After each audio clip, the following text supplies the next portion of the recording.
Eu louvo a Deus por você que está nos acompanhando, no nome de Jesus. Sejam todos muito bem-vindos à Igreja do Arrebatamento. Amém?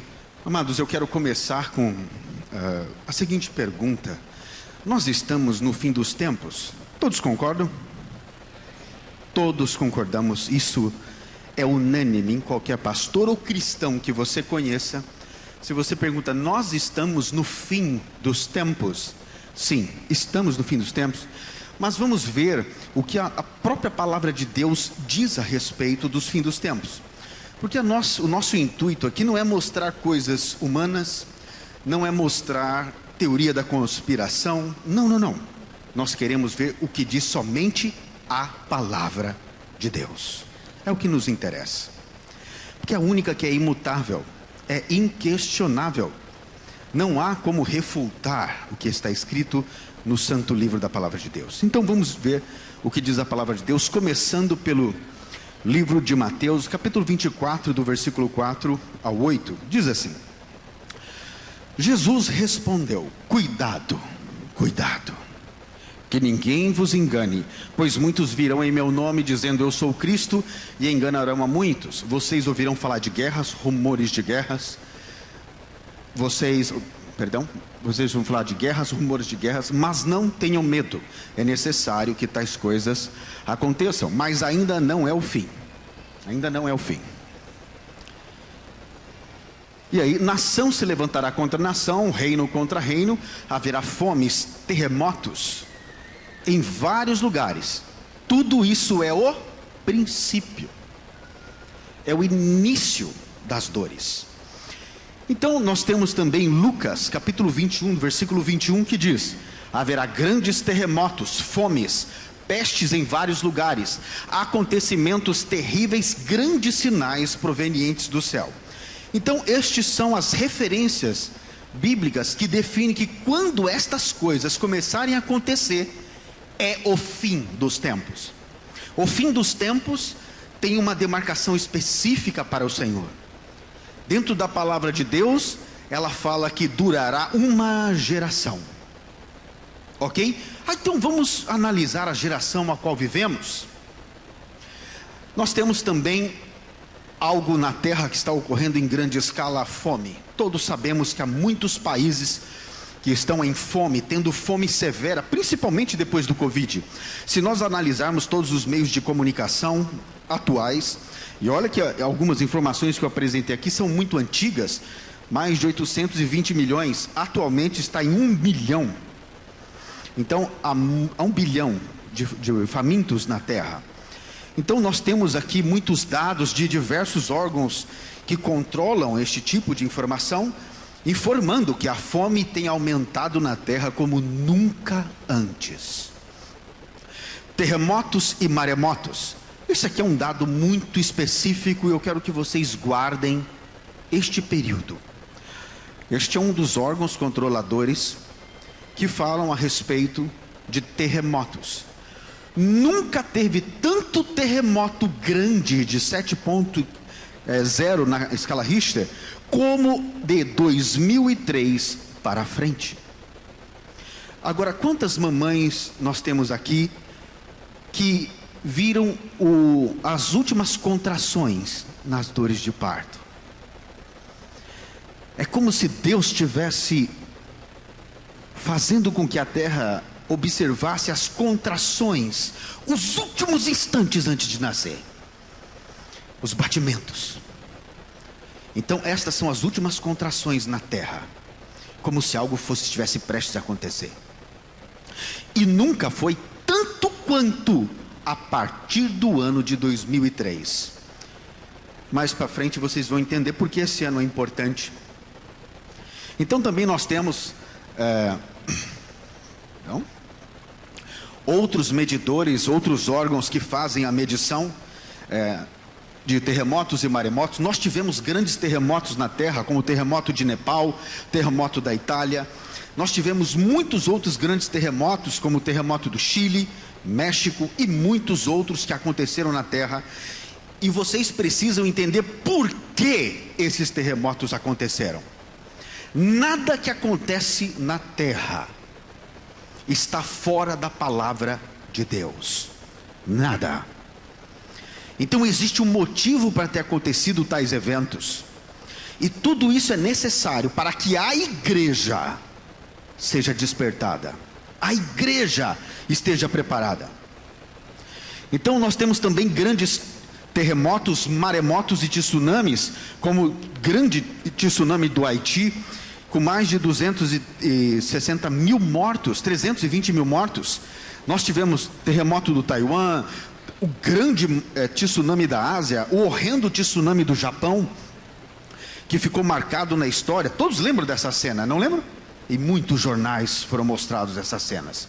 Mas por que isso aconteceu? Por quê? Por que Deus permitiu tal evento? Ou por que Deus fez tal evento que destruiu todo um país quase? Então nós vimos aqui muitas guerras nas últimas décadas, como nunca houve na história da humanidade. Nunca houve tanta guerra como no último século. Nunca. É uma intensidade nunca vista antes. E nós temos também muitas mortes de guerra no mundo todo, principalmente agora. Recentemente nós sabemos uma guerra, a guerra na Ucrânia com a Rússia, que é atual, e nós todos estamos vendo constantemente. Mortes, mortes, mortes, muita decepção. Então nós temos vários tipos de guerra, como as guerras que nós já estamos vendo atualmente na televisão, nos noticiários, na internet, em todo canto. Existem as guerras religiosas, as guerras por território, as guerras por petróleo, as guerras por todo e qualquer motivo. A guerra porque o país fala a mesma língua. Então nós temos esses eventos sendo claramente vistos na Terra. Nas últimas décadas, existiram mais pestes do que em toda a história da humanidade. Só nas últimas décadas, nós tivemos gripe espanhola, peste negra, varíola, tifo, cólera, tuberculose, AIDS, ebola, gripe suína e, obviamente, Covid-19. Com aproximadamente mais de 6 milhões de mortos. Algo está acontecendo. Nós acabamos de ler as referências bíblicas que tais eventos estariam acontecendo no fim dos tempos. Então eu faço a pergunta a todos os amados: estamos ou não no fim dos tempos? Existem muitos outros sinais claros que estamos no fim dos tempos, como o aumento do homossexualismo dentro da igreja. Eu nem me refiro fora. O homossexualismo está descarado em todo lugar. A pedofilia sendo inserida na cultura das nações. Meu Deus, que absurdo! A pedofilia, pastor.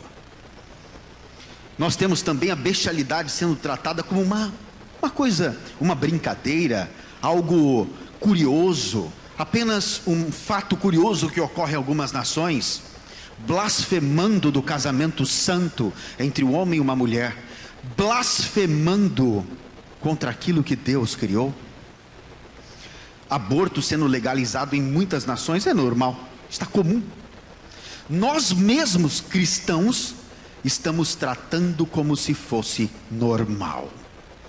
E isso tem a ver com essa ministração, do porquê nós mesmos cristãos, muitos de nós nos conformamos já.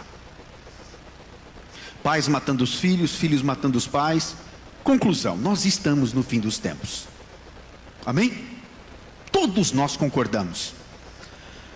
Então só fiz alguns slides para mostrar que de fato estamos, e nós sabemos disso, mas nós não podemos falar nada aqui sem provar.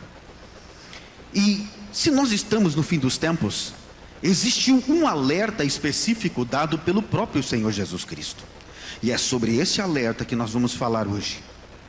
Esse alerta específico, ele não foi um alerta comum. O Senhor Jesus, foi o Senhor Jesus que deu este alerta. Eu quero ler com você o livro de Mateus, capítulo 24, do versículo 3 ao 5.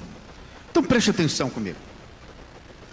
E tendo Jesus se assentado no Monte das Oliveiras, os discípulos dirigiram-se a ele em particular e disseram: Dize-nos, quando acontecerão estas coisas? E qual será o sinal? O sinal da tua vinda e do fim dos tempos. Aqui eles não estão perguntando quando acontecerão os últimos dias. Aqui eles já estão perguntando qual é o sinal principal, que quando acontecer este sinal, Jesus vem.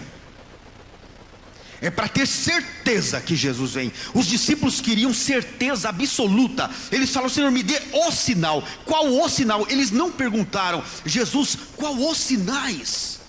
Eles perguntaram: qual o sinal da tua vinda e do fim dos tempos? O fim definitivo. E Jesus respondeu. Temos aqui no versículo 4, ele respondeu. Jesus respondeu: cuidado, que ninguém vos engane. Olha que incrível. Jesus respondeu: cuidado. Os discípulos perguntaram para Jesus: Jesus, qual é o sinal da tua vinda? Qual o sinal do fim dos tempos? E Jesus respondeu: cuidado, que ninguém vos engane. Pois muitos virão em meu nome, dizendo: eu sou o Cristo, e eles não vão enganar?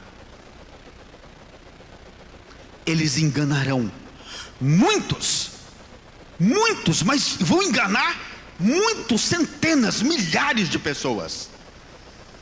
Como milhares de pessoas vão ser enganadas? Prestem muita atenção. Jesus falou cuidado para quem?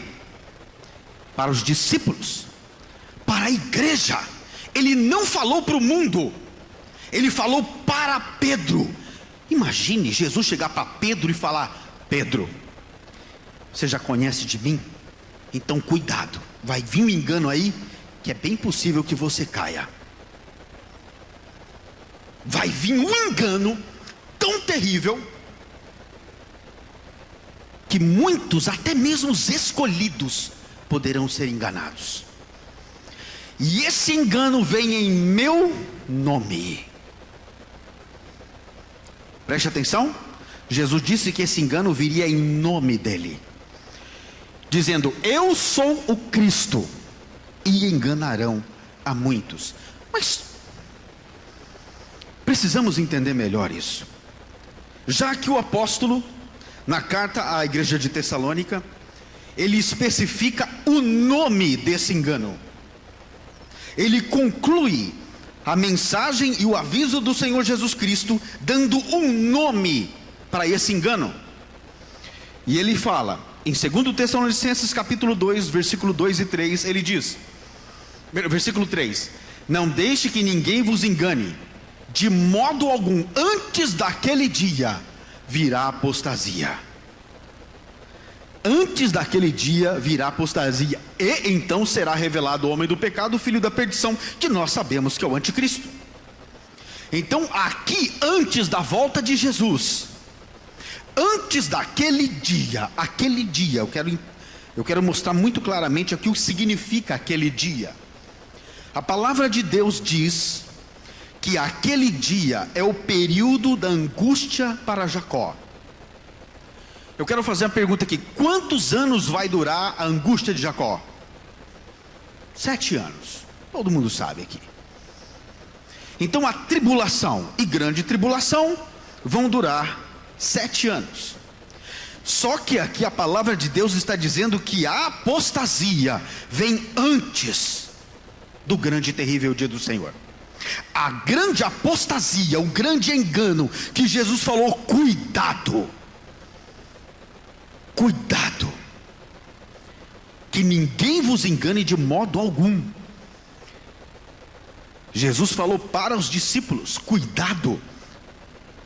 E aqui ele está falando que ninguém vos engane de modo algum. Antes daquele dia virá a apostasia. Então a apostasia que vem antes daquele dia, como eu disse, aquele dia é um período da angústia de Jacó. Ele não é um dia específico, ele não é na volta específica de Jesus, que é no final dos 7 anos. Não é isso. Não estamos falando do arrebatamento, não estamos falando, é antes de todo esse evento, antes do arrebatamento, antes dos 7 anos, é antes virá a apostasia, porque o tempo da angústia de Jacó, que grande é aquele dia, é um dia grande, é um dia que na verdade são 7 anos, então a apostasia vem antes. Não deixe que ninguém vos engane de modo algum. Significa que esse engano é um engano que viria de muitos modos, de muitas formas. Não é um engano, vamos dizer assim, que vem de uma forma só. É um engano muito específico, ele vem desse jeito. Não. Ele vem de muitos modos, de muitas características. É o mesmo engano. A finalidade desse engano é o mesmo, mas ele vem de muitos modos. E vamos falar sobre isso. Antes daquele dia virá apostasia. Agora, o que significa a palavra apostasia? Já que é um engano que vem de muitos modos para a igreja. A apostasia, o foco dela não é quem está lá fora. O foco dela é a igreja. São os discípulos de Jesus. Você é um discípulo de Jesus? Então cuidado, que ninguém vos engane. Esse alerta é para você.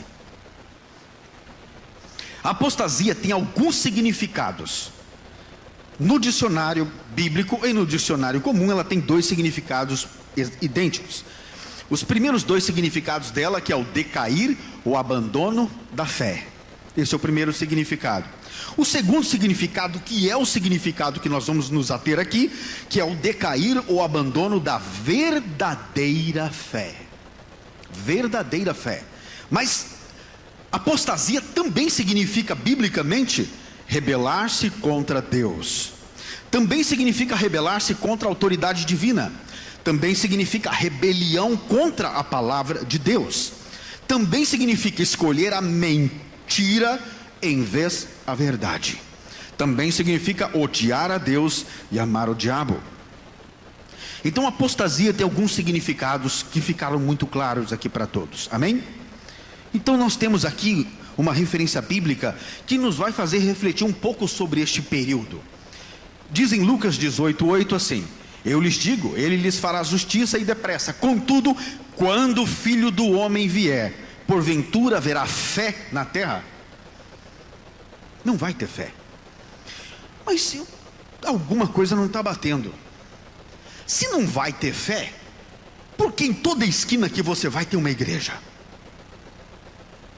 Porque agora tem muitas igrejas.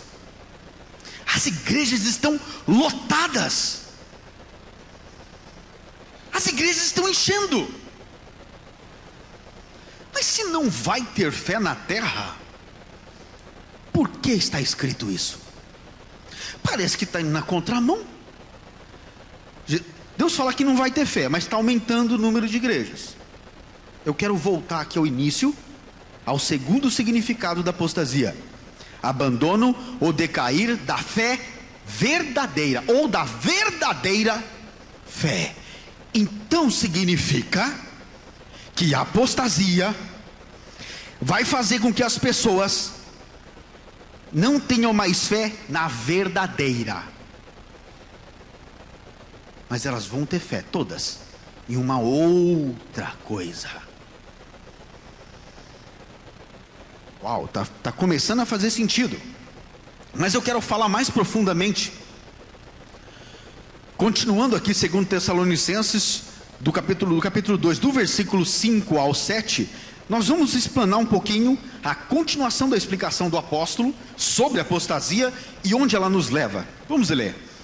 Não se lembre de quando eu ainda estava com vocês e costumava lhe falar estas coisas, e agora vocês sabem o que o está detendo, para que ele seja revelado no seu devido tempo. Aqui nós sabemos que enquanto o Espírito Santo não sair na terra, o anticristo não vai aparecer.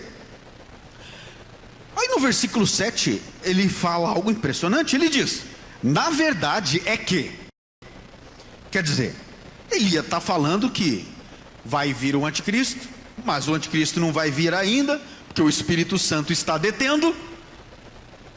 E de repente ele fala: a verdade é que, antes do anticristo, a verdade é que o mistério da iniquidade já está em ação. O mistério da iniquidade já está em ação, restando apenas que seja afastado aquele que agora o detém. Ele simplesmente avisou que o mistério da iniquidade. O que é o mistério da iniquidade? É um mistério. O mistério é uma coisa misteriosa, escondida, que não está clara. É uma coisa que você não sabe. É uma coisa que você não prevê. É uma coisa que você não percebeu. É misteriosa. Quando você sabe que tem uma coisa misteriosa, é que você não tem informação daquilo. Você não sabe o que é aquilo. E o mais importante é o mistério da iniquidade. O que significa mistério da iniquidade? É uma coisa misteriosa, é uma coisa escondida, que leva a igreja a praticar iniquidade. Uau! Então a apostasia é um mistério, é uma coisa escondida, que vai fazer com que toda a igreja pratique iniquidade. Mas é misteriosa. Se é misteriosa, ninguém está sabendo. É uma coisa oculta, é uma coisa muito bem escondida, que não está tão à vista. É o mistério da iniquidade. Então é algo misterioso, que vai levar a igreja a praticar iniquidade, sem saber. Como assim, pastor? No versículo 10, começa a dar um outro nome para isso. Ele fala: ele fará uso de todas as formas do engano da injustiça. Novamente, antes de ler a continuação do versículo, vamos parar no engano da injustiça. Engano da injustiça. O que é um engano? Quem já foi enganado aqui? Teve alguém que foi enganado? Olha, eu já sofri um engano que é melhor nunca contar. Mas quando nós somos enganados, é um engano. Você não sabe que está sendo enganado. É uma coisa imperceptível. Não está à mostra, é um engano.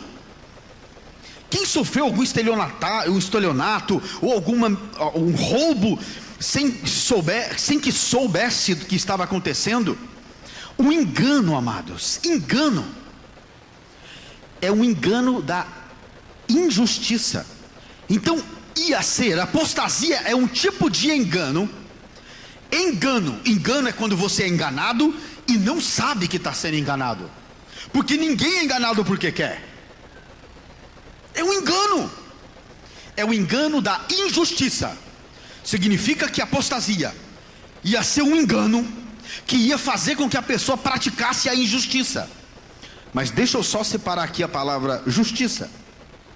Quando nós falamos a palavra justiça, imagine um símbolo na sua cabeça. Pense num símbolo. Que símbolo representaria a justiça aqui? Alguém pode dizer? A balança? A balança. Então observa, nós, a humanidade, temos uma concepção natural do que é justiça. O que é justiça? 5 para mim, 5 para você. 2 para mim, 2 para você. Não é? Não, eu vou ser justo com a pessoa. Ela me deu, eu vou dar para ela. Não, ela me ajudou, eu vou ajudar ela.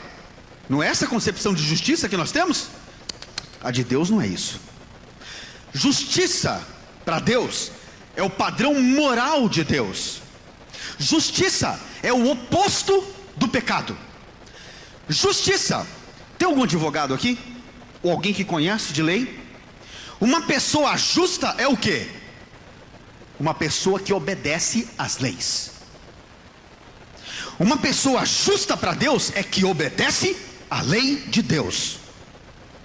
Não tem nada a ver com repartir justiça humana, balancinha. Não tem nada a ver com isso. A justiça de Deus é o oposto do pecado. Justiça é o oposto do pecado. O oposto. Se está escrito na palavra de Deus, não faça isso, e você faz, você praticou o quê? Pecado. E se está escrito não faça isso, você não faz, você é um praticante da justiça. Se está escrito na palavra de Deus, faça isso, e você faz, você é um praticante da justiça. Você é um homem justo. Então aqueles que são justificados pela palavra de Deus é porque eles são justos, porque obedecem a palavra de Deus. Simples. Então a justiça de Deus não é como a justiça dos homens. Não tem nada a ver.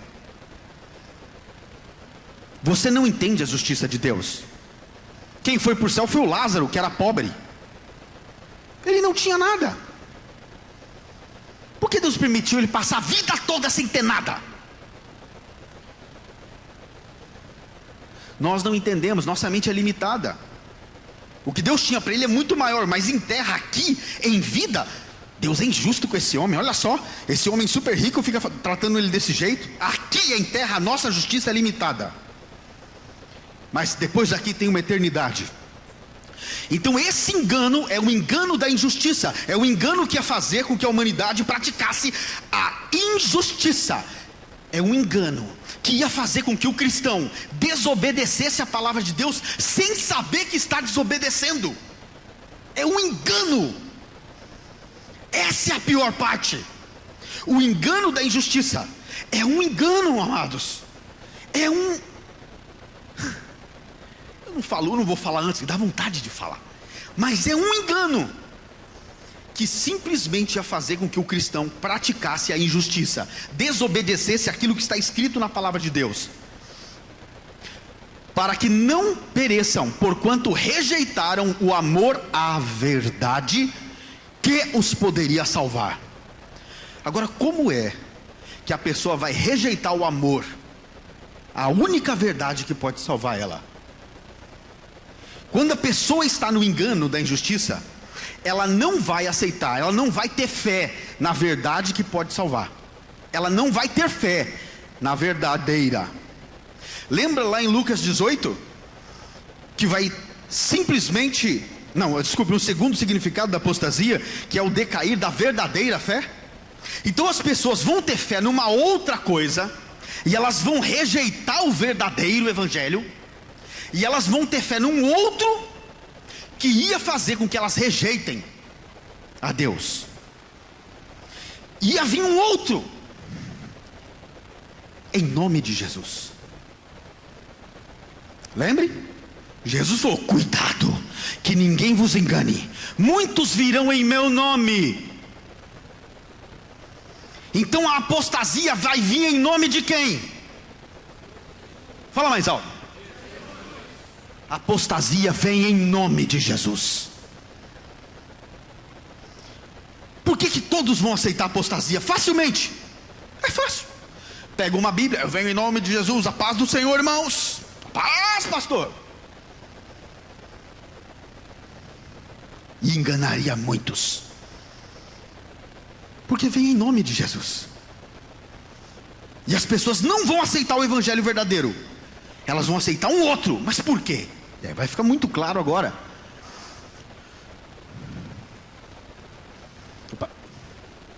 Versículo 11: por esta razão, essa é a pior parte, porque as pessoas rejeitaram o amor à verdade, porque as pessoas rejeitaram o verdadeiro. Olha o que Deus faz, o próprio Deus. Por esta razão, Deus lhe envia um poder sedutor, a fim de que creiam na mentira. Meu Deus!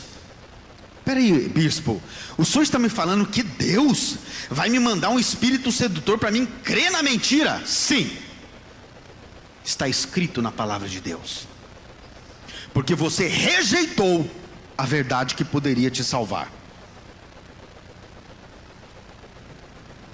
E isso é perigoso, muito perigoso.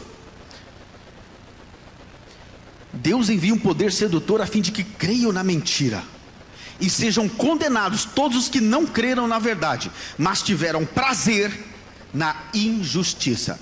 Então quer dizer que aquele engano que fez com que a pessoa praticasse a injustiça, faz ainda com que a pessoa tenha prazer de desobedecer a palavra de Deus. Como é que um cristão vai ter prazer de desobedecer a palavra de Deus, a não ser que seja por um engano. Imagine se um pastor chega para você: amado, faça isso, porque isso é a vontade de Deus, e você vai lá e faz com todo prazer, achando que a vontade de Deus é aquilo, é um pecado terrível. Já imaginou? É bem isso, é mais ou menos isso. É como se alguém ensinasse você que uma coisa que não é pecado, ou que é pecado, não é pecado, e você aprendeu que não é pecado, e por ser desse jeito você ainda fica feliz, e ainda tem prazer em desobedecer a Deus, mas sem saber que está fazendo isso. É um engano tão sutil, tão terrível. Vai ficar muito claro para todos aqui. Amados, quando eu tive contato com esse conteúdo pela primeira vez, amado pastor, eu fiquei em choque. Fiquei 4 meses em pranto profundo, em profundo arrependimento, trancado no meu quarto, desesperado, porque eu descobri que eu fui enganado pela apostasia. E vou mostrar como aconteceu isso. Muitos de nós foi sem saber.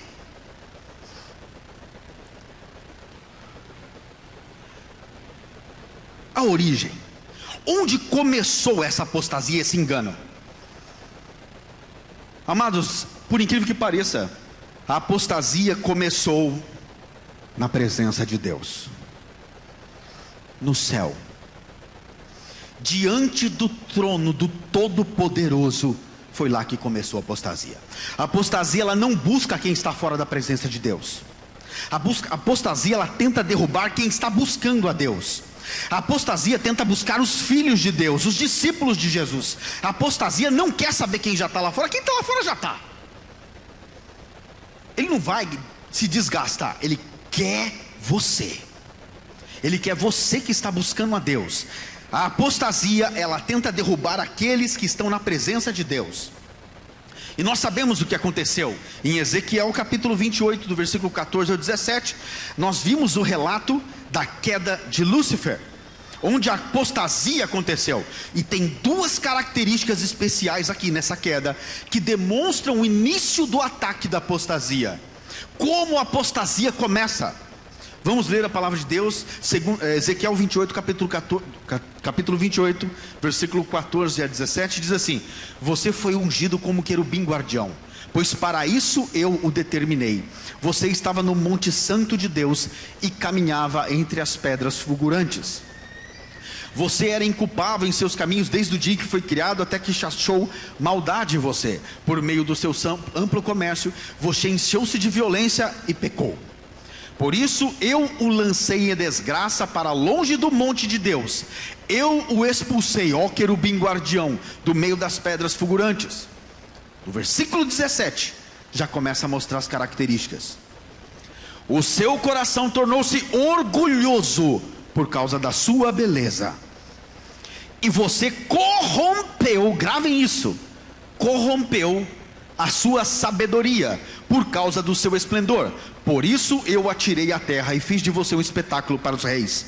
Então aconteceu 2 coisas aqui: o orgulho do coração por causa da beleza, e o corrompimento do saber. Grava essas 2 características, por favor, elas são muito importantes. Eu quero fazer uma pergunta. Eu quero que você questione para você mesmo: será que eu seria facilmente enganado pelo diabo? Por que eu faço essa pergunta? 1/3 parte dos anjos, 1/3 parte dos anjos, uma de 3 partes, de todos os anjos do céu, caíram no engano de Lúcifer, diante de Deus Pai, diante do trono. Você acha que esse engano é comum? Você acha que é qualquer tipo de engano que vem contra a igreja? Você acha que não seria um engano tão bem arquitetado para destruir a igreja? Ele conseguiu destruir 1/3 parte. Ele conseguiu fazer com que 1/3 parte dos anjos abandonassem o Senhor Jesus. Isso é terrível. Você tem que colocar na seguinte posição: Senhor Jesus, não permita que eu seja enganado. Dependa 100% do Espírito Santo, sempre se alimentando puramente da palavra de Deus. E você vai descobrir por que nós, a humanidade, caiu em apostasia sem perceber. Então nós vimos aqui dois eventos. Então não é um tipo de engano comum. Esse engano conseguiu convencer uma terça parte dos anjos no céu. Houve então grande batalha, que nós sabemos, Apocalipse 12, de 7 a 9, não vou ler aqui, mas é quando houve a guerra nos céus e Deus lançou por terra Satanás e seus anjos. E o pecado nunca mais vai entrar no céu. Gravem isso: o pecado nunca mais vai entrar no céu. Então, se você tem pecado, arranca fora. O grande dragão foi lançado fora, ele, a antiga serpente, chamado diabo, que engana o mundo todo. Então a função principal de Satanás é enganar. Vamos ler aqui também. Agora vamos começar com o início.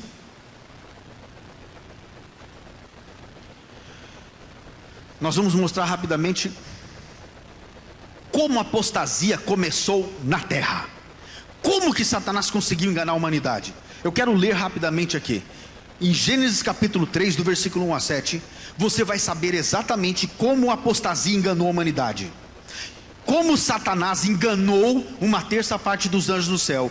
Como Satanás enganou o ser humano. Como Satanás vai enganar e tem enganado a igreja. A apostasia Vamos ler aqui. Primeiro, Gênesis 3, do versículo 1 ao 7, diz assim: ora, a serpente era o mais astuto de todos os animais selvagens que o Senhor Deus tinha feito. E ela perguntou à mulher: foi isso mesmo que Deus disse? Não comam de nenhum fruto das árvores do jardim? Respondeu a mulher à serpente: podemos comer dos frutos da árvore do jardim. Mas Deus disse, a mulher falando, não comam do fruto. Ela contando o que Deus tinha dito para ela. Mas Deus disse: não comam do fruto que está no meio do jardim, nem toquem nele, do contrário vocês morrerão. Disse a serpente à mulher: certamente não morrerão. Certamente não morrerão. Deus sabe que o dia que vocês comerem, o dia que dele comerem, seus olhos se abrirão e vocês serão como Deus, conhecedores do bem e do mal. Quando a mulher viu que a árvore parecia agradável ao paladar, era atraente aos olhos e além disso desejável para lhe obter discernimento, tomou do seu fruto, comeu e deu ao seu marido. Os olhos dos dois se abriram, perceberam que estavam nus, então juntaram folhas de figueira para si, para cobrir-se, né? Eu quero começar aqui pelo padrão de ataque da apostasia, do engano. Repita comigo assim, ó: a apostasia é um evangelho, é um cristianismo, é uma mensagem. Grava isso. E ela tem uma característica. Primeira característica, diga assim: venha em nome de Jesus. Então, a apostasia que Jesus afirmou que viria para os discípulos, através de um alerta gravíssimo, foi o próprio Senhor Jesus. Amados, por favor, quando Jesus Cristo, o Rei dos Reis, o Senhor dos Senhores, chega para a sua igreja e fala: cuidado, é para tomar muito cuidado. Quando Jesus não foi um discípulo, não foi um profeta, não, foi simplesmente Deus, falou para os discípulos: cuidado, que ninguém vos engane. É para tomar muito cuidado, muito cuidado. Não brinque com isso. A sua eternidade está em jogo, é muito sério. A igreja do arrebatamento, ela não ouve a serpente. A igreja do arrebatamento, ela tem uma característica: o evangelho que ela se alimenta é diferente. preste atenção no padrão do ataque do inimigo. Primeira coisa, ora, a serpente era o mais astuto de todos os animais que Deus tinha feito. Então, primeira característica é que é astuto. Sabe o que é astuto? É sutil, imperceptível, sorrateiro, vem pelos cantos, vem imprevisivelmente. Então o ataque, a apostasia não vai vir descarada, ela não vai, eu sou apostasia, não, é imperceptível. A primeira coisa que ela vai fazer depois disso, quando ela chegar perto, que é a segunda característica, lembra que ele disse, a serpente perguntou à mulher: foi isto mesmo que Deus disse? Então a primeira coisa que Satanás vai fazer é tentar colocar dúvida no que Deus disse, dúvida do que está escrito na palavra de Deus, porque a palavra de Deus que nós temos hoje é o que está escrito neste livro, inquestionável. O que eu falo é questionável, o que qualquer um fala aqui é questionável, mas o que está escrito neste livro não é questionável, é inquestionável. Inquestionável, totalmente inquestionável. Então foi isso mesmo que Deus disse. Então a apostasia é um evangelho que primeiro ia tentar colocar dúvida no que Deus disse, no que está escrito nessa Bíblia. Como isso seria possível? Impossível, né? Você acha possível um pastor questionar a palavra de Deus? Eu vou dar um exemplo do que eu mesmo cometi de pecado. Quero confessar um pecado meu.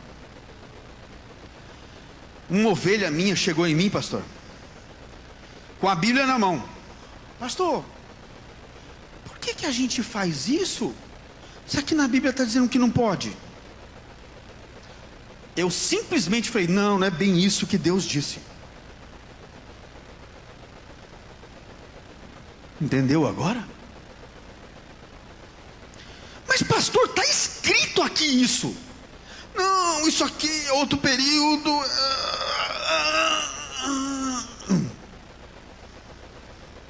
Eu me arrependo em nome de Jesus por ter feito isso.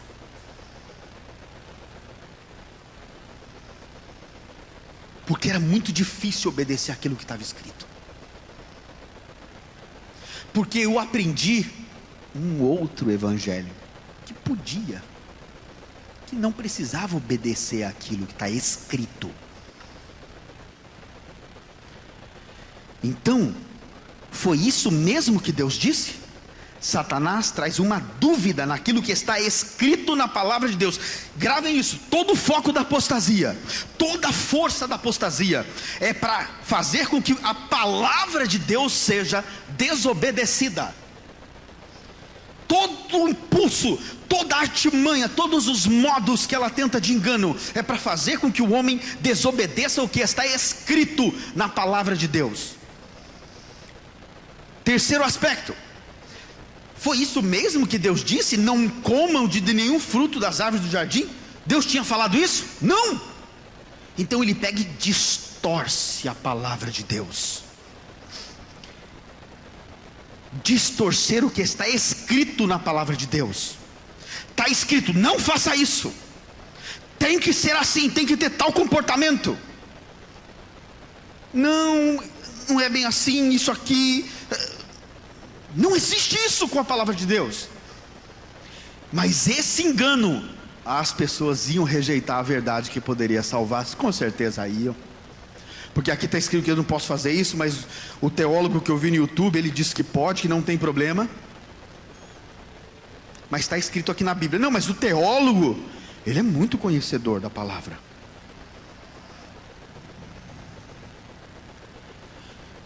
Não comam de nenhum fruto da árvore. Foi isso? Não. Então Satanás depois tenta distorcer o quê? O que está escrito na palavra. Observa que todo o foco da serpente era atacar a palavra. Atacar a palavra. Respondeu a mulher à serpente. Aqui acontece algo impressionante. A mulher nem sabe com quem está falando.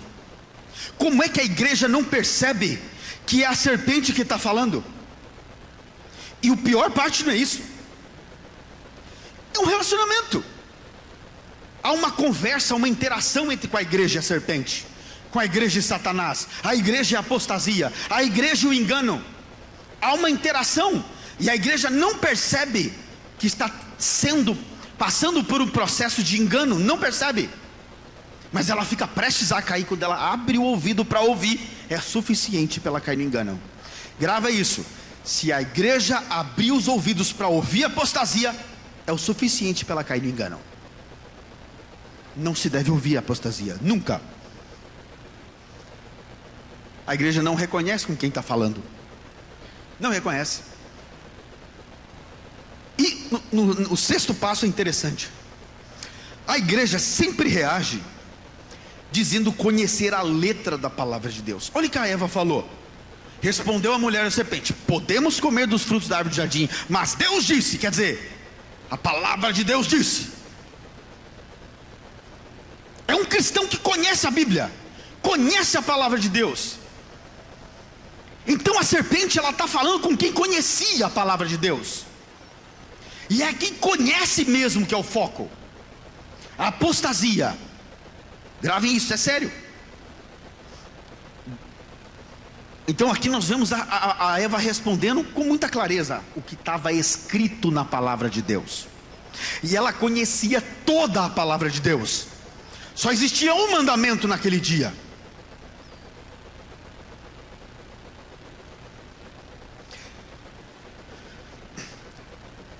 No sétimo passo, a serpente já fala o oposto do que está escrito na palavra de Deus. O oposto. Está escrito que não pode, o diabo vai lá e falar que pode. A Bíblia está pedindo um padrão de santidade, o pastor vai lá e fala que não precisa. Está escrito na Bíblia, mas nós fomos ensinados assim. Nós fomos ensinados, é passado de pai para filho, de geração por geração, para desobedecer a Deus. Disse a serpente, mulher: certamente não morrerão. Entenda, neste momento do Éden, aconteceu a maior desgraça de toda. Sabe qual foi? A serpente arrancou o temor da igreja. O que é o temor? É o pavor, o desespero, o respeito absoluto. É saber que tem uma consequência, que tem um juízo. A pessoa que não peca é por temor. A pessoa que peca é porque não tem mais temor. Se a pessoa perde o temor, nada mais segura essa pessoa. Ela avança para o pecado, porque para ela não tem mais consequência. Então esse evangelho, esse engano, esse evangelho que viria, essa apostasia, ia simplesmente arrancar o temor da igreja. Como? Não falando mais que a igreja vai morrer se ela pecar, mas falando o contrário: Jesus já te perdoou, você não vai perder o arrebatamento por causa de um pecadinho. Não tem problema nenhum um pecadinho. Você não precisa ser tão justo. E usa a própria palavra de Deus para fazer pecar. Não sede demasiadamente justo, irmão. Não tem problema você roubar uma ovinha no mercado para experimentar. Mentira. Roubo é roubo. Não tem tamanho para Deus. Pecado é pecado. Repita assim, ó: Deus tem tolerância zero com pecado. Se você tem pecado, fique tranquilo, sua entrada no inferno está garantida. É assim. Temos que aniquilar o pecado. Certamente não morrerá. É o famoso evangelho de que não vai ter consequência ao teu pecado. Tem sim. Todo pecado que você cometeu, até como cristão, se você for salvo, você vai parar no tribunal de Cristo e vai ter que prestar contas do seu pecado como cristão. Tudo que você falou, desde o dia que você nasceu até o dia de hoje, está escrito em livros. Cada palavra que saiu da tua boca. Quanta besteira você disse. Naquele dia, livros serão abertos. Tudo que você fez vai ficar à mostra, tudo que você falou vai ficar à mostra, tudo que você pensou vai ficar à mostra, tudo que você viu com seus olhos, todo mundo vai saber. Tudo. Você não foge da ira de Deus. Não tem como escapar. Só tem um caminho, que é o arrependimento. Então, certamente não morrerão. Deus sabe que no dia que dele comerem, seus olhos se abrirão. Então é um evangelho que traz uma nova forma de ver a palavra de Deus. É um falso evangelho. A apostasia é um evangelho que ia vir nos últimos dias, um engano, um ensino que vem em nome de Jesus, que ia simplesmente fazer com que as pessoas iam passar a ver a palavra de Deus com outros olhos. Ele oferece uma nova visão de reino, e os olhos iam se abrir. A pessoa agora ia passar a cobiçar aquilo que é visto pelos olhos, porque as coisas de Deus não se vê. Eu vou repetir essa frase que é maravilhosa. O Senhor Jesus Cristo disse: o meu reino não é deste mundo. Ponto final. Reino de Deus não tem nada a ver com essa terra, nada com o que você vê. É tudo pela fé, e fé é a certeza das coisas que não se vê, a convicção das coisas que se esperam. Não tem nada a ver. Meu Deus do céu, muita violência. A fé é a certeza das coisas que se esperam. As coisas de Deus não se vê.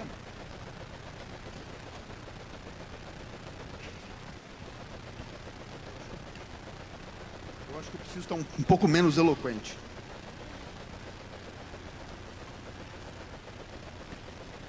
O Espírito Santo sempre nos corrige a qualquer momento. Então, a forma que a apostasia traz, ela simplesmente abre os nossos olhos para um outro tipo de entendimento. Ela faz os nossos olhos se abrirem, e os nossos olhos veem o quê? Tudo que você vê com os olhos, amados. O diabo vai trazer um evangelho que vai fazer com que você passe a cobiçar tudo que você vê com os olhos. Tudo que você vê com os olhos espirituais são celestiais, mas tudo que você vê com esses olhos carnais aqui são mundanos. Então Satanás ia trazer um falso evangelho que ia abrir os olhos. A pior parte está aqui.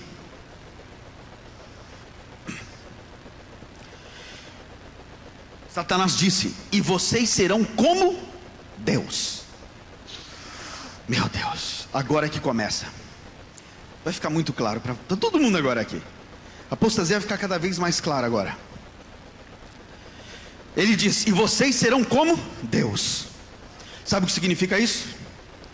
O homem ser como Deus. Então este evangelho, este ensino que ia vir nos últimos dias, ia trocar a pessoa do trono por você, ia tirar Jesus do trono e colocar você no centro da adoração. Tudo em torno do evangelho que fosse pregado ia ser por você, para você. Hoje é o dia da sua vitória. O Senhor vai te usar, o Senhor vai fazer com você. Você tem, você vai merecer, você merece. Você é um conquistador. Você vai ser, ter e viver. Porque Deus tem uma promessa na sua vida. É só para você, tudo é para você, nada para Ele. O culto ia ficar invertido. As pessoas iam para a igreja para receber, não mais para dar, não para cultuar. O próprio nome diz culto ao Senhor, é para Ele. Senhor, eu vim apresentar o meu sacrifício de adoração. O sacrifício, eu estou dando o meu tempo, o meu desejo, a minha adoração. Eu estou me prostrando, eu vim te dar a minha adoração. Eu não quero nada. Mas o outro evangelho ia inverter, tirar Jesus do trono, ia colocar o homem. Tudo ia girar em torno do homem. Iam ser palavras maravilhosas. Foi por você que Ele morreu. Tudo é para você. Os céus, a terra, tudo que Ele fez é para você. E o seu ego vai se inflando. Você se sente numa autossuficiência gigantesca. A sua justiça própria fica inflamada. Eu mereço, eu preciso. Se Deus não te atende, ai, se Deus não te atende, complica. Tem irmão que coloca Deus na parede, xinga Deus. Meu Deus, tenha misericórdia.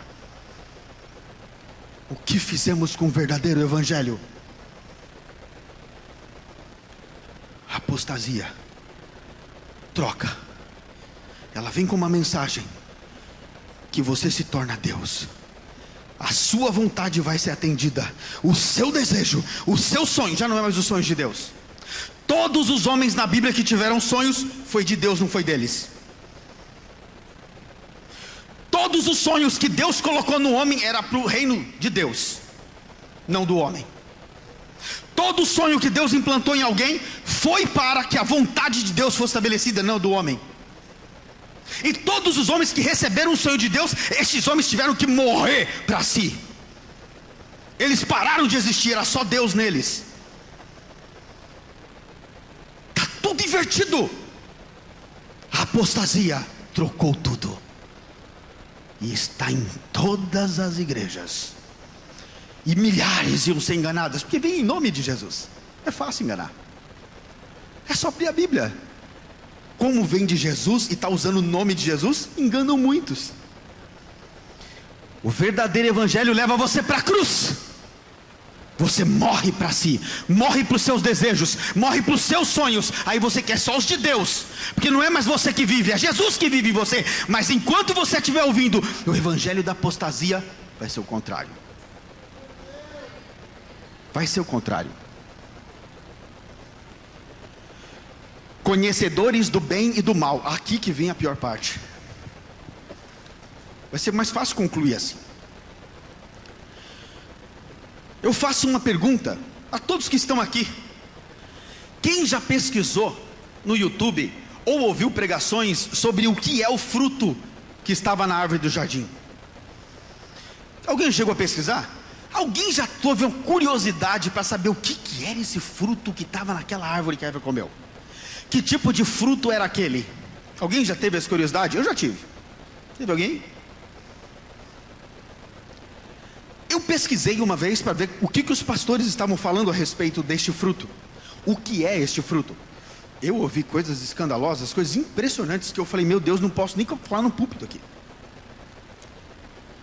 Mas eu vou responder por você mesmo. É muito simples, você vai saber o que foi o fruto que a Eva comeu naquele dia. A laranjeira, dá que fruto? A bananeira dá qual fruto? E a árvore do conhecimento dá qual fruto? Conhecimento. O próprio nome da árvore já fala o que ela deu. É a árvore do conhecimento. O que a Eva recebeu foi um conhecimento, um ensino, um evangelho. E esse ensino, esse evangelho, corrompeu tudo. Então a apostasia que viria nos últimos dias é um conhecimento, é um evangelho. E esse evangelho ia fazer com que a igreja fosse enganada ao ponto de praticar a injustiça sem saber que está cometendo injustiça. Ia praticar o engano sem ela saber. É um engano. A igreja não sabe se não tiver alguém que revela para ela: olha, isso que está acontecendo aqui é um engano, você precisa sair desse engano, você precisa voltar a ter amor à verdade que pode te salvar. O evangelho puro da cruz e do sangue de Jesus, o evangelho que é de crucificação, de santificação, de santidade absoluta, de prática da justiça. O evangelho está sendo trocado por uma outra coisa, um movimento gospel, uma coisa estranha. Até as músicas mudaram de repente, tudo mudou. Agora as músicas são músicas que mexem na alma da pessoa, não adoram mais ao senhorio de Cristo, não glorificam o sangue de Jesus. O que aconteceu?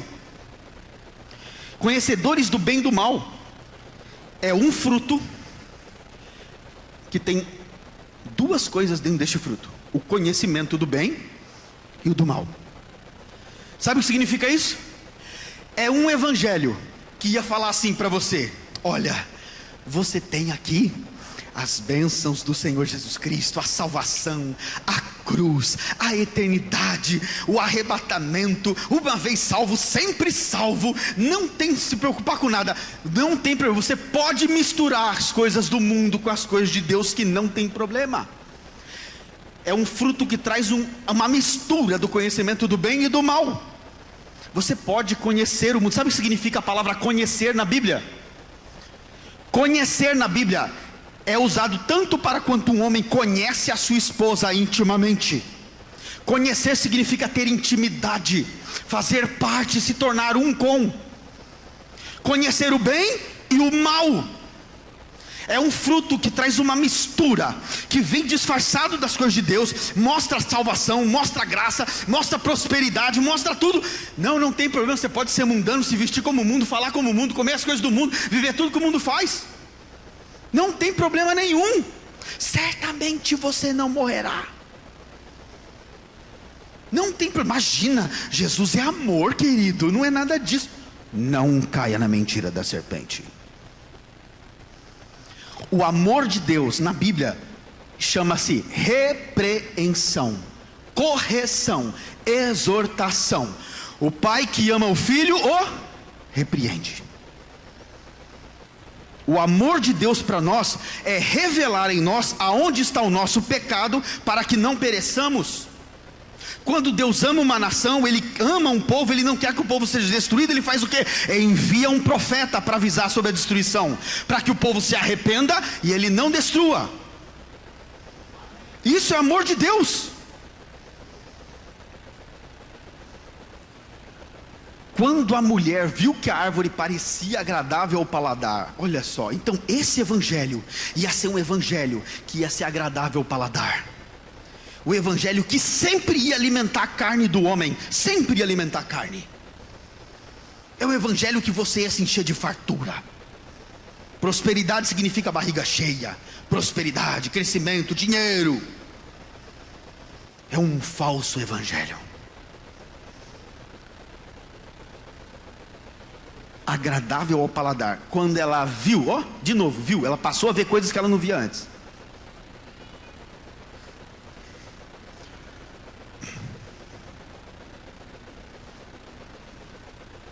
Aleluia. Então, agradável ao paladar. Um evangelho que sempre vai agradar a carne, nunca vai mortificar a carne, nunca vai fazer com que a carne vá para a cruz, nunca com que a pessoa mate os desejos, os impulsos, mas sim um evangelho mais light, mais leve. Não ia ter repreensão na sua carne. O ser humano não gosta de repreensão. A nossa carne não gosta. A gente luta, reluta, a gente não quer. A gente acaba rejeitando o amor à verdade, o amor à salvação, aquilo que pode nos salvar, o que nos arranca do pecado, amados. Era atraente aos olhos. É um ensino que leva a cobiçar as coisas com os olhos, como eu falei.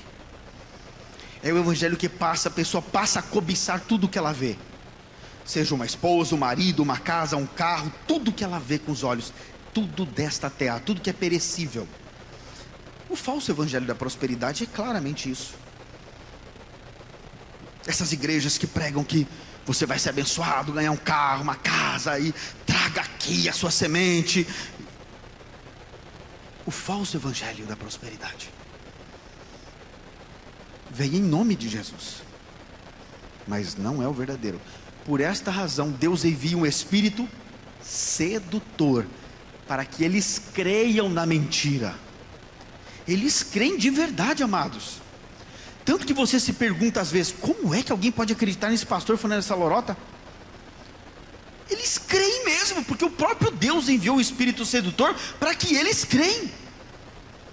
Por isso que no arrebatamento da igreja, as pessoas vão ranger os dentes, porque elas vão ter certeza que vão ser salvas. E na hora que acontecer o arrebatamento, todas vão ficar.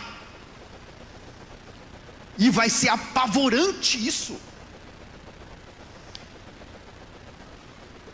Além disso, desejável para dela obter discernimento. Lembra do corrompimento do saber de Lúcifer? Entenda, desejável para obter discernimento. O que significa isso? Um versículo que cabe muito bem para explicar melhor isso é: e as pessoas buscam mestres para si. As pessoas iam chegar num tempo em que elas iam ignorar a escritura, ignorar a exortação. Elas não iam aceitar o padrão de santidade, porque é muito difícil. Então elas iam buscar mestres para si, um discernimento que seja agradável para ela. Ah, eu concordei, isso que o pastor falou tem mais a ver com o que eu creio. Eu acho que não precisa de tudo isso que o pastor falou não ali. Eu creio que é dessa forma, Jesus conhece o meu coração, e Deus tem que me entender. É impressionante. As pessoas têm buscado mestres para si, por causa da apostasia, que já impregnou um falso entendimento, e corrompeu o entendimento da igreja, ao ponto da igreja negar a verdade agora. Tomou do seu fruto, comeu, e deu também a seu marido, que também comeu. É um evangelho tão gostoso, tão agradável, que as pessoas ainda espalham mais facilmente. Por isso tem muitas igrejas aí fora. Mas vai ficar muito claro agora, para concluir. Tomou do seu fruto, comeu, e deu ao seu marido, que também comeu.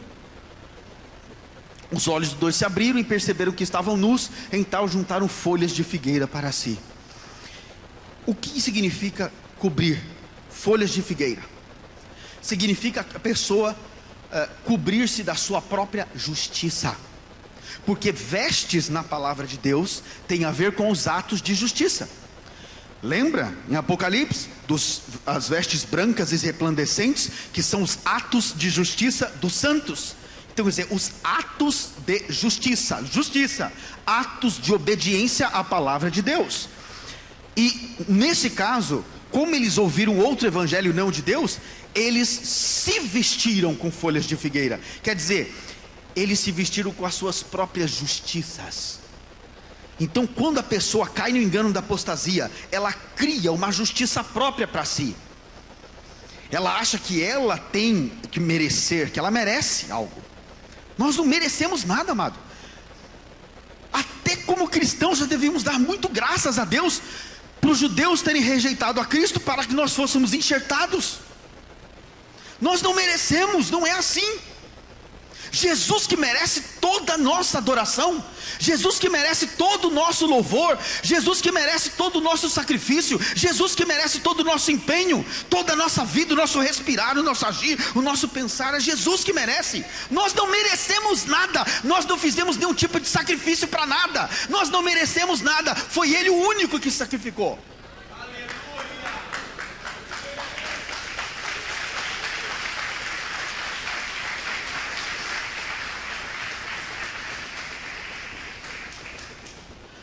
Para concluir, vai ficar muito claro agora. Lembra que eu falei que foi Deus que enviou o espírito sedutor? Mas onde está na Bíblia que Deus envia esse espírito sedutor? Que espírito sedutor esse que veio em nome de Jesus, que ia enganar milhares de pessoas, e as pessoas simplesmente iam aceitar esse outro evangelho, iam aceitar esse engano? Como isso é possível? Então vamos para a palavra de Deus para mostrar uma coisa muito importante e muito impactante. Apocalipse capítulo 6, do versículo 1 e 2. Nós temos aqui um relato muito importante, que se refere ao cavaleiro, à abertura dos selos de Apocalipse 6. Amém? Observei quando o cordeiro abriu o primeiro dos 7 selos, então vi um dos seres viventes dizendo em voz de trovão: venha.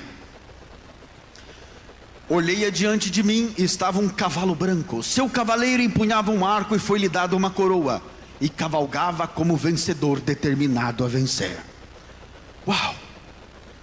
Vocês sabem quem é este cavaleiro? Eu quero abrir um parêntese. Aqui é o outro cavaleiro branco de Apocalipse. Mas antes, deixa eu voltar um patamar e explicar algo importante. A abertura dos 7 selos de Apocalipse.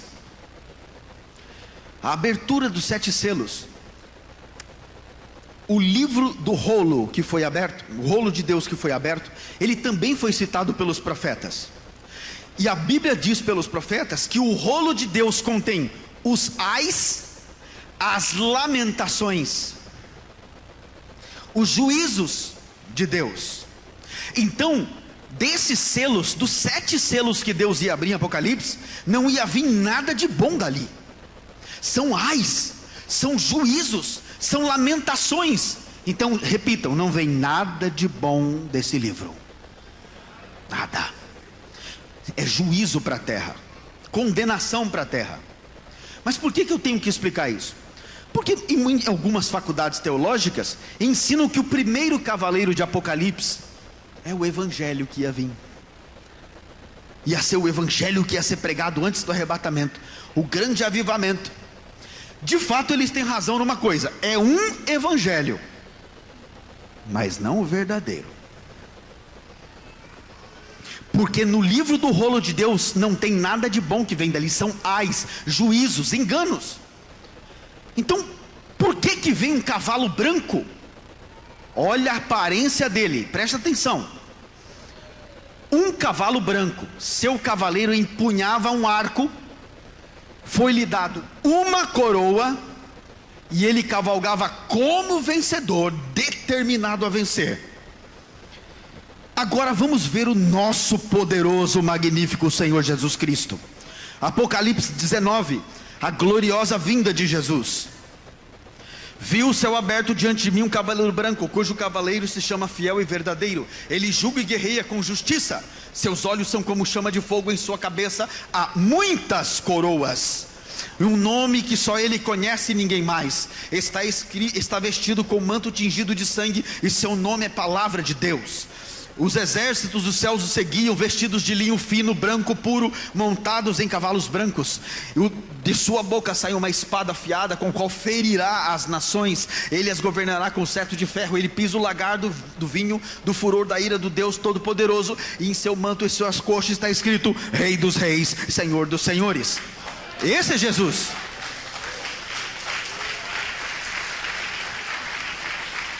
Não tem nada a ver com o outro cavaleiro. O primeiro cavaleiro, ele vem antes. Apocalipse 6, nem aconteceu nada ainda. Ele é o engano. O primeiro cavaleiro, ele vem branco para enganar. Ele vem idêntico, ele vem como um imitador de Cristo. Então vamos ver aqui as características do cavaleiro de Apocalipse 6. Cavalo branco, arco, uma coroa, como vencedor para vencer. Essas são as características do falso. O verdadeiro: cavalo branco, fiel e verdadeiro, guerreia com justiça, olhos com chama de fogo, muitas coroas, o nome desconhecido, manto tingido de sangue, nome a palavra de Deus, de sua boca sai uma espada afiada, em sua coxa está escrito: Rei dos Reis e Senhor dos Senhores. A diferença é gritante. Então nós temos um imitador, e se ele é um imitador, ele vem branco, ele traz algumas características com ele. Ele imita o verdadeiro. Ele vem primeiro com o mesmo nome, com a mesma aparência. Este engano que Jesus chegou para Pedro e falou: cuidado, Pedro, que ninguém vos engane. Vai vir um evangelho em meu nome dizendo que sou eu. Não sou.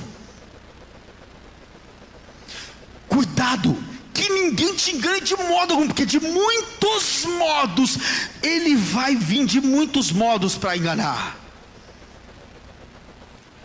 Se vier um falso, se ele é um imitador, ele finge ser o verdadeiro, então ele cria o quê? Uma falsa salvação. Ele vem com o evangelho trazendo uma super graça. Uma super graça, porque tudo que ele faz tem que ser o oposto do verdadeiro. Ele vem trazer uma falsa exorbitante, uma super graça, que uma vez que você aceitou Jesus, você já está salvo, está tudo certo. É impossível você arrancar o seu nome do livro da vida. Você pega vários livros da Bíblia e rasga, que não precisa. Ele ia trazer aqui, a comparação, verdadeiro, uma falsa salvação, uma falsa graça, uma graça que não ia ter a condição dela pousar. Entenda bem, só para explicar algo sobre a graça de Deus. A graça é um favor não merecido, não merecemos. Mas existe uma única condição para que você receba aquilo que você não merece. Uma condição. Repita: arrependimento. Se você não se arrepender dos seus pecados, não tem graça, senão o mundo todo estaria salvo mesmo pecando. O mundo todo nem precisa aceitar Jesus, já que a graça cobriu todo o pecado, ninguém precisa se arrepender. Se a Bíblia fala o tempo todo sobre arrependimento, o arrependimento é a chave que ativa toda a graça de Deus. Aí sim, não importa quanto pecado você cometeu na sua vida, quão trouxa você foi, quão estuprador, assassino, maligno, ladrão, mentiroso, não importa tudo que você fez, a partir do momento que você se arrependeu, a graça esquece tudo isso aí. Você é nova criatura em Cristo, mas é nova, não tem nada a ver com a antiga, não tem mais nada a ver com a vida de pecado, acabou a vida de pecado, acabou, agora é nova. Então a falsa graça, iam pregar uma graça, super graça, que simplesmente a pessoa continua pecando, então eu vou ser salvo do mesmo jeito. Meu Deus, falso evangelho, eu já mostrei aqui exemplos, mas não dá para mostrar muito, nós não temos tempo. Falsa adoração, a adoração agora mudou de lugar. As músicas, tem música que a pessoa dá ordem em Deus, especificando o que ela quer que Deus faça. É incrível o que aconteceu com a adoração. Adoração é algo que é dado a Ele, dão para mim. Hoje as músicas é eu cantando com meu irmão sobre Deus. Não é uma música para Ele, é uma coisa aqui na terra. Ou música que mexe com o coração, ou música que fala da sua vitória, do seu ganhar, do seu ser, que você vai ter, que Jesus te ama, que Jesus te cura, que Jesus vai fazer isso com você, porque você é o centro da adoração. Acabou. Ele ia trazer uma falsa adoração. Falsas línguas. Quantas igrejas pentecostais nós temos visto? Eu quero falar uma coisa, a língua é um sinal, é uma das evidências que a pessoa foi batizada no Espírito Santo, não seria? Eu quero fazer a pergunta, qual a missão do Espírito Santo?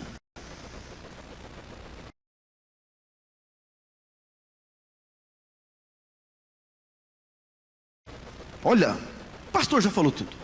Convencer o homem do pecado, da justiça e do juízo. Pronto. Essa é a missão do Espírito Santo. Como é que uma pessoa cheia do Espírito Santo, que está lá falando em línguas, não abandona o pecado? É fofoqueira, é isso, é aquilo, é aquilo outro. Impossível ser o Espírito Santo. Se não é o Espírito Santo, que Espírito será? Uma pessoa cheia do Espírito Santo, a primeira coisa que acontece com ela, ela olha para todos os pecados que tem nela e ela se arrepende. E ela tem consciência absoluta que ela não pode mais voltar a pecar, porque o Espírito Santo faz ela praticar a justiça. E ela sabe muito bem que se ela voltar a pecar, ela sabe muito bem o juízo que tem, ela não peca. Uma pessoa cheia do Espírito Santo tem características muito bem definidas. Mas a apostasia traz falsas línguas, falsos pastores, falsos apóstolos. O que mais tem por aí é apóstolo. Tem até a semideus tem hoje, né? Então falsos apóstolos, falsos profetas. O que mais tem é profecia. Me diga uma coisa, você acha que o Espírito Santo de Deus, que toda vez que falou na Bíblia através da boca de um homem, foi para crescimento do reino de Deus, ia falar para o Senhor, assim diz o Senhor para você, meu irmão, o Senhor está me dizendo aqui que a sua esposa vai chegar em tal período? Ou com falsas profecias, e qualquer que seja profecia humana.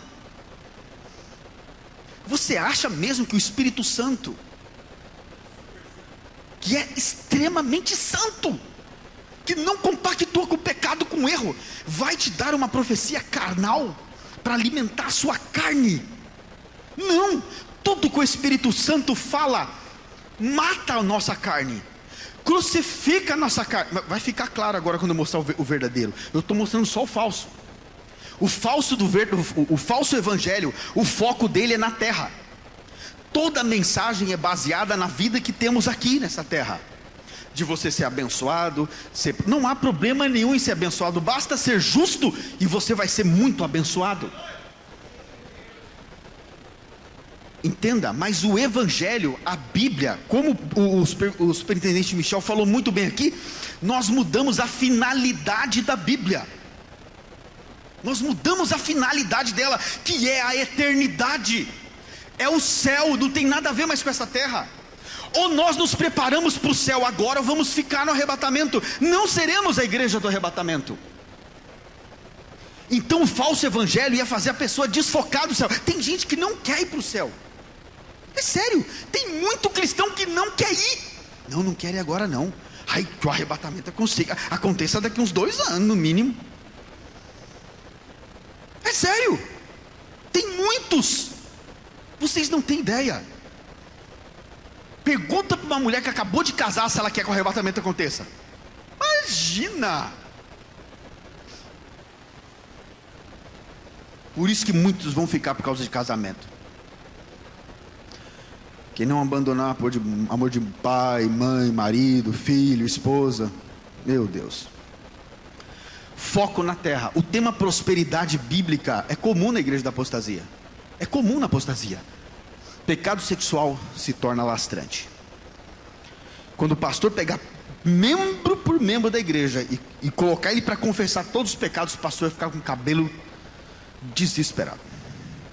Isso quando o próprio pastor não está em pecado em algumas igrejas. Eu recebo muito telefonema de pastores, todos eles confessando pecado sexual, adultério, todos. Eu fico chocado. Como é que isso está acontecendo com a igreja de Cristo? Agora continuando. Imoralidade sexual. A vida mundana é totalmente aceita na igreja. Lembra a mistura do bem e do mal? O mal é aceito dentro da igreja agora. A pessoa ter uma vida mundana se torna totalmente normal. Cinema, festa, beber. Tem pastor que fala que não tem problema nenhum beber, ainda pega a Bíblia e faz as pessoas terem prazer na injustiça. Prega que pode beber. Tem. Vida mundana totalmente aceita. Festas, música secular. Ouvir música secular não tem problema nenhum. O meu ouvido não é santo. Não tem problema. Tudo que entra dentro de você define você. Tudo que está dentro de você. Beber é permitido, se vestir como o mundo. Não, é normal. Eu falo por experiência própria, pastor. Eu fui um pastor que eu tinha uma igreja muito moderna. A minha igreja era muito moderna. E eu fui confrontado com a mensagem da apostasia. Mas se chegassem na minha igreja e parassem do lado de uma casa noturna e na minha igreja, quando saísse todos os irmãos e jovens, você não ia ver diferença dos dois. Não ia ver. Você não sabe quem é cristão hoje quando você olha na rua. Porque o mundo já engoliu o cristianismo. Ou melhor, a igreja se tornou parte do mundo. Já não tem mais diferença. Você não sabe mais quem é santo, quem não é. Porque é igualzinho hoje, todo mundo se veste igual. Os homens com aquelas calças sertanejas, né, apertadas. As mulheres com decote, todas cheias de um monte de coisa. Aconteceu uma inversão muito séria. Não há.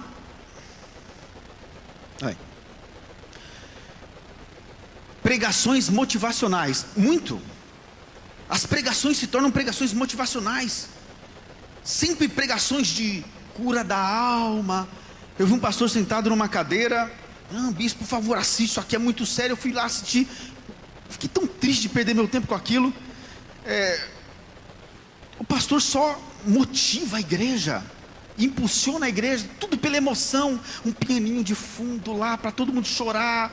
Aí a pessoa fala, que mensagem linda, mexeu tanto comigo. Não se converteu, não abandonou o pecado, não houve mudança nenhuma e a mensagem foi linda. Não houve preparação para a salvação. Não há conversão legítima. Não há repreensão de pecado. Aqui é um pecado, aqui é um momento sério. Quando o evangelho da apostasia entra numa igreja, acaba a repreensão de pecado. Não se repreende mais pecado. Porque ninguém mais quer ser confrontado. E pregar sobre isso não traz dinheiro. Não dá dinheiro. Como é que eu vou repreender o irmão lá que está em adultério e o maior dízimo é dele? Os pastores têm medo de confrontar o pecado. Essa é uma verdade terrível. Amados, tem muitas igrejas assim. Muitas. Não se repreende o pecado. Se não repreende o pecado, como é que aquela ovelha vai ser salva com o pecado? Não tem como ser parte do arrebatamento. Não tem como. Se o pastor não repreender o pecado, a igreja vai toda para o inferno. O pastor que ama a sua ovelha, ele vai repreender o pecado. Se o teu pastor te repreende, glorifica a Deus. Glorifica muito a Deus. Toda vez que teu pastor chegar em você e te der uma boa palmada, te arrancar do inferno, isso é amor. Não aceitar a sua condição pecaminosa. Mas na apostasia, o imitador não tem repreensão de pecado. Se não tem repreensão de pecado, não tem salvação essa igreja. Não adianta, não tem como ser salva. Não há conversão legítima. Por que não há conversão legítima? Se a pessoa não repreende pecado, ela não se converteu. O que é uma conversão? A pessoa estava indo numa direção, ela converte totalmente. Ela tinha uma vida mundana, ela fazia as coisas do mundo, vivia como no mundo, agora ela muda totalmente de direção. Agora é só Jesus, é Deus, é o reino celestial, não quero mais nada dessa terra. Não tem conversão legítima porque não tem repreensão de pecado. Uma coisa vai levando a outra. Não há temor. Lógico que não. Não se ensina quem é Deus.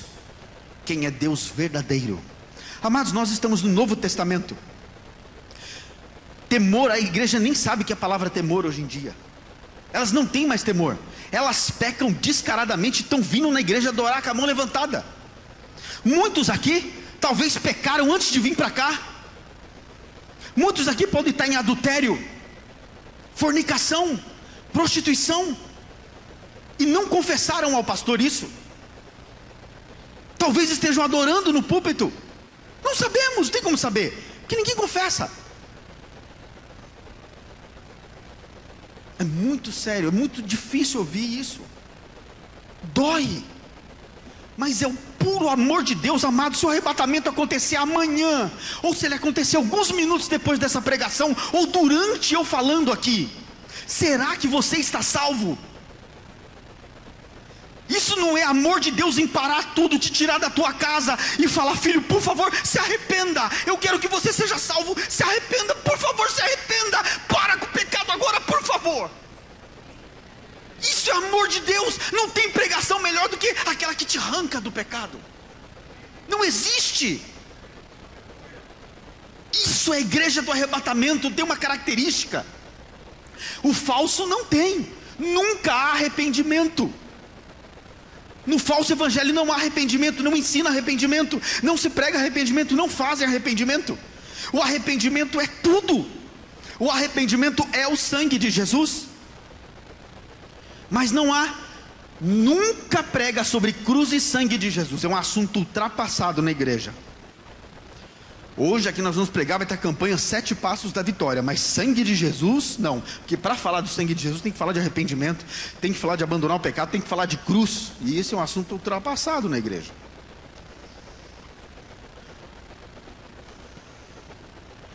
O verdadeiro sempre começa por arrependimento.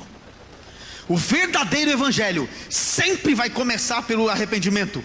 Jesus, os discípulos, os profetas, todos quando começaram a pregar, começaram por: arrependei-vos, porque é chegado o reino de Deus.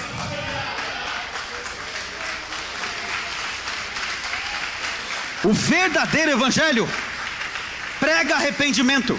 Agora, o que significa o início de todos os profetas, os bispos, os discípulos de Jesus, todos pregaram: arrependei-vos, porque é chegado o reino dos céus. Eles queriam dizer o seguinte: arrependei-vos, porque agora é chegado o reino dos céus. Isso significa que arrependam-se, porque agora chegou o reino de Deus. Você estava sem o reino de Deus antes, mas agora chegou o reino de Deus. E quando o reino de Deus chega, acaba o pecado. Acabou o pecado.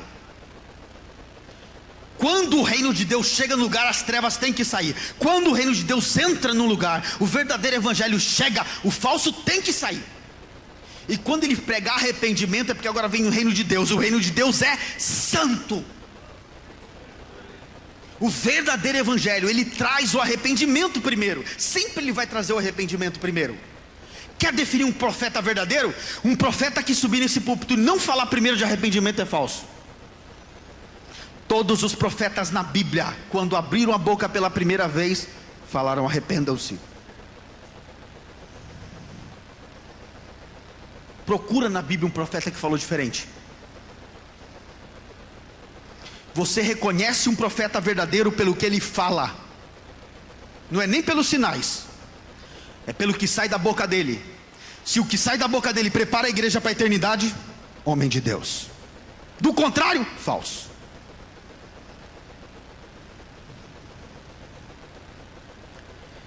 O verdadeiro evangelho prega a santidade. O verdadeiro evangelho sempre vai separar você do mundo. Não acredito no contrário. O verdadeiro evangelho prega a santidade sempre. Toda vez que você ouve o verdadeiro evangelho, algo em você tem que morrer. Tem que morrer. Essa é uma característica do verdadeiro. O verdadeiro, ele prega a prática da justiça. Como eu falei, ele sempre vai levar o homem a obedecer a palavra de Deus, nunca do contrário. O verdadeiro evangelho, ele não fala das coisas da terra, ele só fala de coisas celestiais, de coisas vindouras. Ele só fala da eternidade, ele só fala em preparar você para a eternidade, em preparar você para o arrebatamento, e te arrancar do pecado e de verdadeiramente para o reino de Deus. O verdadeiro evangelho da cruz e do sangue de Jesus é este. O verdadeiro evangelho não prega dinheiro. Não prega dinheiro. Nunca se usa a palavra de Deus para arrancar dinheiro do povo. Não precisa. Não precisa. Uma pessoa que é cheia do Espírito Santo, tem temor de Deus, ela sabe o que está escrito na Bíblia. Ela sabe muito bem que ela vai roubar Deus ou não. Nem precisa lembrar. O verdadeiro evangelho não usa. Inclusive é uma característica da igreja que vai perder o arrebatamento, sabia? Lembra das 10 virgens? As prudentes e as imprudentes? As imprudentes saíram para comprar azeite, lembra disso? À meia-noite ouviu-se uma voz: saiam ao encontro do noivo. Essa voz ia gritar para todas as noivas. Ele ia gritar para todas as noivas. Essa voz ia gritar para todas as noivas, as prudentes e as imprudentes. A diferença das duas é que as prudentes tinham azeite, muito azeite, e as prudentes, as imprudentes não tinham. Então no momento que houve a voz, elas tiveram que sair para comprar azeite. Azeite na Bíblia significa Espírito Santo, significa as coisas santas, as coisas puras de Deus. Não se compra o Espírito Santo, não se compra nada espiritual. Por isso que no momento que essas igrejas saíssem para comprar o azeite, as legítimas iam entrar para as bodas, e as outras iam voltar: Senhor, cadê? A porta está fechada. Ele vai falar: não vos conheço. Significa, isso é uma mensagem clara para a igreja, e ela não entendeu, que a igreja que vai ficar no arrebatamento é a igreja que está comprando azeite, comprando coisas espirituais, comprando bênçãos espirituais, e elas são todas de graça, você não precisa pagar por nenhuma.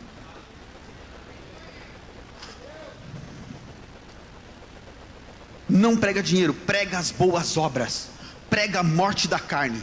O verdadeiro evangelho sempre vai matar a sua carne. Você não vai gostar de ouvir o verdadeiro evangelho, porque ele mata a sua carne. O verdadeiro evangelho, ele leva você para a cruz, ele faz você carregar a cruz. E o que é ir para a cruz? É matar o seu eu, é você desistir da sua vontade própria, entregar para Cristo, ter a vontade dele agora estabelecida em você.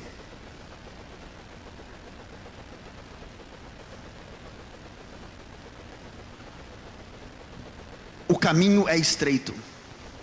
O verdadeiro evangelho prega um caminho estreito, totalmente separado. O verdadeiro evangelho não é fácil. Mas agora eu faço uma escolha: você quer a salvação ou você quer viver no falso evangelho? Porque se você pensa aqui no seu coração, não, acho que não é bem assim não, isso vai contra o que eu creio, você já foi seduzido pelo espírito sedutor que faz com que você creia na mentira. A porta é estreita e poucos a acharão. Poucos significa que dos que estão buscando, um pouquinho vai conseguir.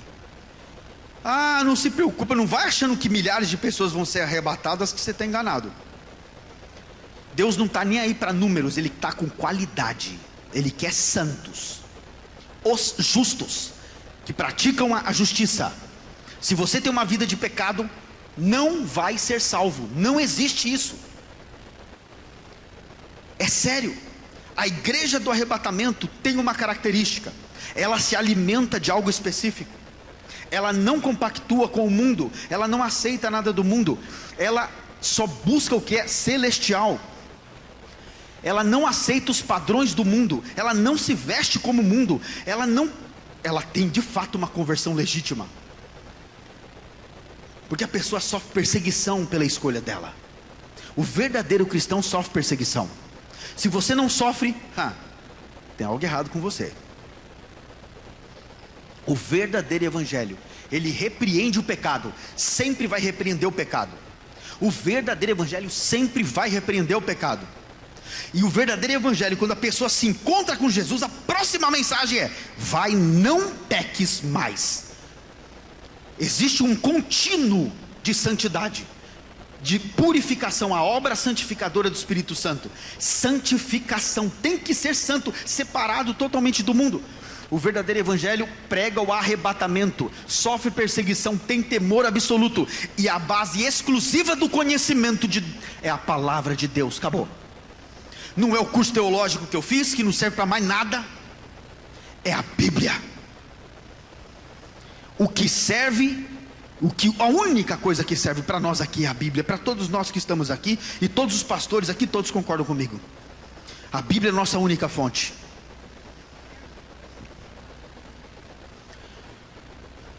Que Jesus estamos adorando? O verdadeiro ou o falso? Parece muito dura essa mensagem, mas posso falar uma coisa para todos os amados irmãos que estão aqui? Isso é puro, exclusivo, legítimo e verdadeiro amor de Deus por você. Porque se Deus não te amasse, Ele não ia te alertar. Ele não ia chegar para você: meu filho, minha filha, cuidado, que ninguém te engane com a apostasia, o falso evangelho que está aí. Ela veio em nome de Jesus, mas eu não quero que você seja enganado. Você ama a verdade, e a verdade vai te libertar. Então aceite com muito amor. Porque quando me deparei com esse entendimento, eu vi, amado pastor, que eu era um pastor de plena apostasia. E eu precisei purificar toda a minha igreja. Foi muito complexo. E nós sabemos que não é fácil, mas nós não estamos sozinhos. Quando você achar que estava sozinho, até Elias, quando achou que estava sozinho, tinha 7.000 que não tinham se dobrado. Então em algum lugar estão esses 7.000, pastor, que vão subir no arrebatamento. Você é um deles. Porque olha o mundo aí fora, o evangelho que está sendo pregado aí fora. Será que é esse que nós fazemos parte? Não, de jeito nenhum, espero eu. Eu quero só concluir com um versículo. Não vai dar tempo de eu falar isso, que é muito importante, mas em outra oportunidade, pastor.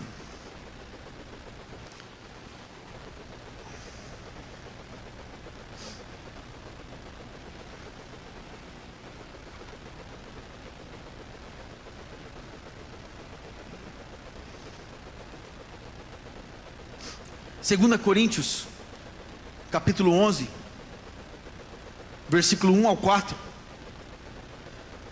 Eu não sei se eu deveria ter lido no começo esse versículo, mas a pergunta que eu fiz anteriormente é: que Jesus você está adorando?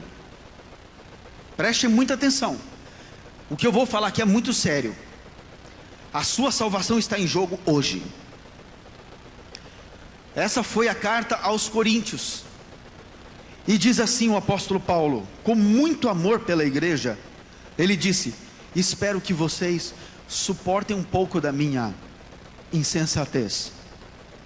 Sim, por favor, sejam pacientes comigo. O zelo que tenho por vocês é um zelo que vem de Deus. Eu os prometi a um único marido, Cristo, querendo apresentá-los como uma virgem pura, uma igreja pura. O que é uma igreja pura? Diga, sem mistura. Não tem nada do mundo dentro da igreja, nada. Pura, santa, justa. Não pode ter nada. Um leite que tem uma gota de café já não é mais leite. É uma noiva pura. E olha o que ele falou no versículo 3. O que receio e quero evitar é que assim como a serpente enganou a Eva com astúcia. Uau! Está fazendo sentido? Assim como a serpente enganou a Eva com astúcia, a mente de vocês seja corrompida. Lembra do corrompimento do saber? O apóstolo Paulo está falando aqui para a igreja. Está vendo passo a passo de como a serpente enganou a Eva? O que eu receio e quero evitar é que vocês não caiam no engano da serpente que vem com astúcia e se desvia da pura e sincera devoção a Cristo. Pois se alguém vem pregando um Jesus que não é aquele que pregamos, uau! Então espere, o engano da serpente é um Jesus, o engano da serpente é um espírito, o engano da serpente é um outro evangelho diferente, mas é um evangelho que vocês suportam facilmente. Então a apostasia claramente é um Jesus, é um espírito e um evangelho, a trindade satânica que veio para enganar a igreja no mundo. E se você aceitar esse falso, você está condenado.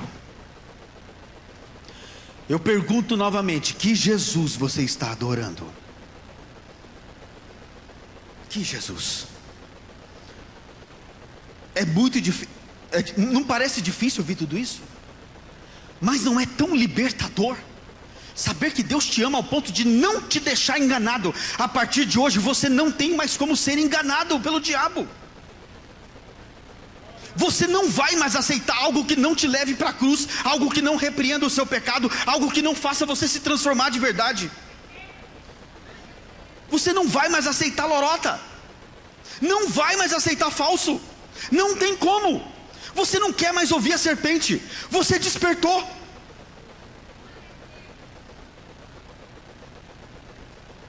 É muito difícil. A verdade ela é tão impressionante que nos confronta. Um outro espírito, um outro Jesus e um outro evangelho. O apóstolo Paulo que disse, a própria palavra de Deus. Amém? Igreja do Senhor Jesus Cristo, arrependam-se, porque é chegado o reino dos céus. Arrependam-se de seus pecados, abandonem totalmente todo e qualquer resquício da apostasia, pois agora, diferente da Eva, nós vamos crer que se nós tocarmos ou comermos do fruto da serpente, certamente morreremos. Não vamos mais duvidar da palavra de Deus. O que está escrito, está escrito. Vamos ser santos em nome de Jesus. Muito obrigado, Deus abençoe a todos em nome de Jesus.